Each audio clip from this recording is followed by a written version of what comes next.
You're listening to the 10-Minute Bible Hour podcast, where we do fast, fun, free daily deep dives into books of the Bible. And right now, we're going through Esther. I am a biased person. Now, do not conflate, as so many are in the habit of doing right now, biased with racist. Racist is bad. Biased is natural. I think everybody has bias toward themselves and their own circumstances and toward the things they like to some extent, because you only encounter the world through your own five senses. The way we're built, you see everything through the holes in your head. When pain happens, you only feel the pain in real time if it actually happens to you. I don't feel physically other people's feelings in real time. I can empathize. No, there may be one exception to that. When we watch fail videos as a family and a skateboarder does some kind of trick where they go down a railing and then they make a mistake and they land crotch first on that railing at high speed, I do feel a bit of parasympathetic tightening in lower regions. So usually you don't feel what other people feel, maybe acknowledging that one key exception. Bias is not the worst thing in the world in and of itself, but we all know it can also get us into trouble because it's something that works against us seeing the world for what it is and seeing the world through the lenses of other people. That said, we all know how to take it into account. I try to teach my kids about bias simply by how we watch sports. I'm not a perfect sports watcher. I'm not the kind that melts down and throws things, but I am the type that grumbles and mumbles around figures. I mean, this is just who we are. We don't know how to win. A fourth quarter defense, that's our problem. Like, I'll find myself doing that from time to time. It's not the most flattering look. But one productive thing that I'm trying to do to teach my kids about combating bias is every time a call goes against our team, I try to acknowledge that it was the correct call when it was the correct call. Oh, yeah, he did line up offsides. Bummer. No, Murray didn't get his wrist, but look at his hip. He bumped him, and that affected the shot. That's a foul. That's the right call. I don't like it, but it's the right call.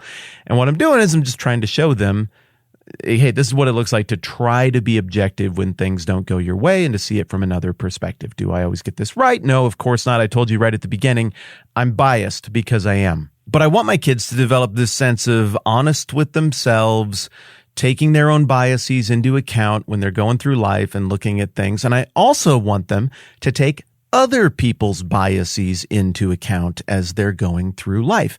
You do this intuitively. You're an interpreter of the world. You're well trained on this. This is one of your superpowers, whether you know it or not.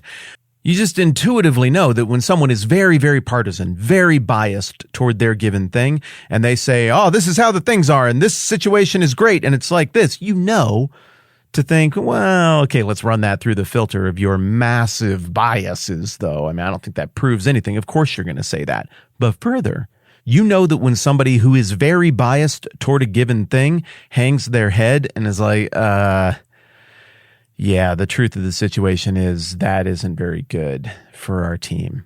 You're like, whoa, I don't hear that very often. And what that means is all parties involved see this deal the same way, regardless of biases. That is just a very obvious truth. It's a very obvious situation. Why am I talking about all of this? Reason number one, because from time to time we talk about life and we talk about the process of being a human being and our weaknesses and our frailties. And I just think it's useful to compare notes on that from time to time. Reason number two is because this exact topic comes into play. You didn't see this one coming. At the end of Esther chapter 6, we get this big parade where Haman, the enemy of the Jews, has to parade around Mordecai, a Jew, through the city streets of Susa, declaring all kinds of blessings and honor upon him from the king. Mordecai is literally dressed up like the king for this thing. It's a terribly humiliating turn of events for Haman. And then the event gets over with, and like we talked about last time around, we get a little look at their aftermath. Mordecai, it says in Esther 6:12, returned to the king's gate. The end. We don't hear anything else about Mordecai at this point in the story. He just went back to doing what he was doing. Old men like to sit and talk about the weather. He's right there by the gate because that's where he hangs out. He's one of these people who sit and watches things. But Haman, we learn a lot more about the aftermath of this, and we see him retreat back to the comfort and safety of the sycophantic circle of friends and family, his wife, that he went to a chapter earlier when they all decided that they should make a 75-foot tall gallows and stab Mordecai with it and hang him up for everybody to see. He goes back to that, and this is what happens. But Haman rushed home with his head covered in grief and told Zeresh, his wife, and all his friends everything that had happened to him. Now, this might seem like not bias. This might seem like that phenomenon I was describing a minute ago where, well, you just have to admit this was a really bad thing. But sometimes that is an act of bias as well. At some point in life, we've all done the thing where a bad thing happens to us that maybe we a little bit had coming, and we'll kind of retreat to the safety of our own circle and tell them the bad thing that happened to us and hope that they will prop us up and tell us that those other people are all just jerks and they're just jealous or whatever.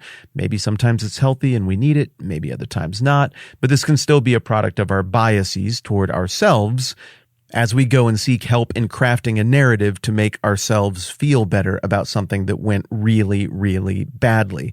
So earlier in the book of Esther, which is a book full of reversals, Mordecai is the one who is publicly wearing clothing that signifies his shame. Esther 4:1, when Mordecai learned of all that had been done, this refers to Haman's plan to kill the Jews, he tore his clothes, put on sackcloth and ashes, and went out into the city wailing loudly and bitterly. But then the reversal happens a couple chapters later, and now we got Haman walking home with his head covered in shame. I think this is a little bit different. Mordecai wanted to be seen with his shame because it was an act of public grief, public mourning, and public protest. I think we talked about HBO's Rome, which apparently is a wildly influential TV series to me, despite the fact that I haven't watched it in 20 years. In HBO's Rome, you've got an injustice situation between two women from tremendously powerful families. And one of those two women goes out and she stands in the street in front of the estate of her rival who's wronged her. And she wears sackcloth and she just keeps repeating, I think it's Atia of the Junii, I demand justice, or something like that.